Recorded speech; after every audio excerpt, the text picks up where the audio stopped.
ከአንድ ወር በኋላ 29 ዓመቴን ይዛለሁ and በእነዚህ ባለፉት 20 ዓመታቶች የተማርኳቸውን ነገሮች አንድ ጊዜ ልንገራችሁ 30 ከመሆኔ በፊት። የመጀመሪያው ገገማ መሆን ታለንትን ቢት ያደርጋል all the time። አይቶተኔ ድሮ በቃ ታለንት ያስፈልገኛል እንደዚህ ያስፈልገኛል ብል ነው እንሰር ገገማ መሆን ላመናችሁበት ነገር አለቅም የምፈልገው ነገር እስከሚሳካ ማለት ያ ነገር ረጅም ርቀት እንድትጓዙ ያደርጋችኋል። trust me። ሁለተኛ አካባቢያችሁ ያለው ሰው ዞሮ እናንተን አፌክት ያደርጋል። ድሮም ጀምሮ ታቁኛላችሁ እኔ የጓደኛ ሰርክሎች በጣም አናሳ ናቸው።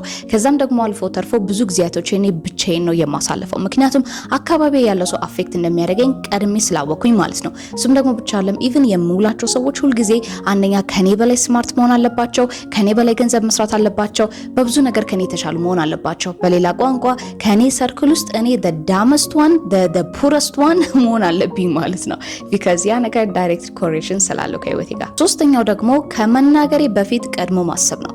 እንደመጣልኝ ነገሮችን አልናገርም and ያ ነገር በጣም ከብዙ ስህተቶች to be honest አድኖኛል and of course ደግሞ ትንሽ ኢሞሽናል ኢንተለጀንስ ስላለኝ ሁሉ ጊዜ የመጣልኝን ነገር አልናገርም instead always analyze አደርጋለሁ። ይሄ ነገር በጣም low IQ ያላቸው ሰዎች ወይም ኢሞሽናል ኢንተለጀንሳቸው የወረደ ሰዎች የሆነ ካልኩሌትድ ሙቪ የምጠቀም ይመስላችኋል but that's not the case instead ሁሉ ጊዜ እኔ የምቆጠብ አይነት ሰው ነኝ and ያ ነገር ደግሞ ረድቶኛል። አራተኛው ደግሞ ፋይናንሻል ፍሪደም ወይም ደግሞ ፋይናንሻል ስቴቢሊቲ ካላችሁ ገንዘብ ይጀምራል። አይቶተኔ በቃ ፋይናንሻል ፍሪደም እንዲኖረኝ ወይም ገንዘቤን በአግባቡ ለመጠቀም 100 ምናምን ሺህ ብር መስራት ያለብኝ ይመስለኝ ነበር but no in fact አይደለም 100 ሺህ ብር 200 ሺህ ብር 300 ሺህ ብር ስሰራ ችግሮቼ አብረው ነበር እያደጉ የነበረው። ሶ የዚህን ጊዜ ተማርኩት early age ላይ ምንድነው ባለኝ ገንዘብ ፋይናንሻል ዲሲፕሊን መማር ነበረብኝ and ያ ነገር የጀመርኩት በወር 500 ብር ሳገኝ ነው። yes ይሄ ነገር already YouTube ቻናሌ ላይ ሼር አድርጌዋለሁ እሱን ሄዳችሁ ማየት ትችላላችሁ። አምስተኛው ደግሞ ያለፈው ታሪካችሁና የወደፊት ማንነታችሁ does not exist unless እናንተ ከበፊቱ ካልተማራችሁና የወደፊቱን ፕላን ካላደረጋችሁ።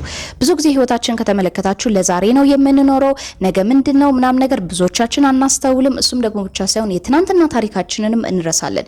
ሶ ያለ ትናንትና ታሪካችሁ ዛሬ እንደሌላችሁ ሁሉ የወደፊት ማንነታችሁ ደግሞ ዛሬ ፕላን ካላደረጋችሁ ኤግዚስት አያደርግም ማለት ነው። ስለዚህ I always learn from the past and then prepare for the future. Of course ይሄን ደግሞ ስናገር ሁሉ ጊዜ ያቀድኩት ነገር ወይም ደግሞ እንዳቀድኩት ይሄዳል ማለት አይደለም። Of course things happen ግን I always make sure ለነገሮች ሁሉ ጊዜ ዝግጁ መሆኔን ማለት ነው። በወጣትነት እድሜ I had to do that። ተግባብተናል። ኤኒዌይስ በ30 ዓመቴ ደግሞ የተማርኳቸውን 30 ሌሰኖች አስተምራቸዋለሁ ኔክስት ይር ማለት ነው። ለአሁኑ ይሄ ነው።